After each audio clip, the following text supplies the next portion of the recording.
দেশের সব রাজনৈতিক দলকে কর্মসূচি গ্রহণ ও বাস্তবায়নে জনস্বার্থকে অগ্রাধিকার দেওয়ার আহ্বান জানিয়েছেন রাষ্ট্রপতি মোহাম্মদ শাহাবুদ্দিন।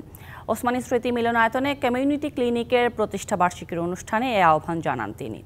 রাষ্ট্রপতি আরও বলেন, কমিউনিটি ক্লিনিক স্বাস্থ্য সহায়তা ট্রাস্টের আওতায় দেশব্যাপী 14,318টি ক্লিনিক স্বাস্থ্য ও পরিবার কল্যাণ এবং পুষ্টি সেবা দিয়ে যাচ্ছে।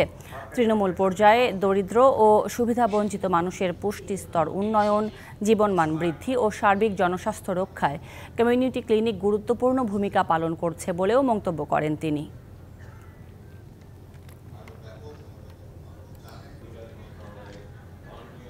সকল উদ্যোগকে সফল করতে দলমত নির্বিশেষে একযোগে আমাদেরকে কাজ করতে হবে। জনগণই এই দেশের মালিক, তাই তাদের স্বার্থেই হোক আমাদের সকল উদ্যোগ, সকল প্রয়াস।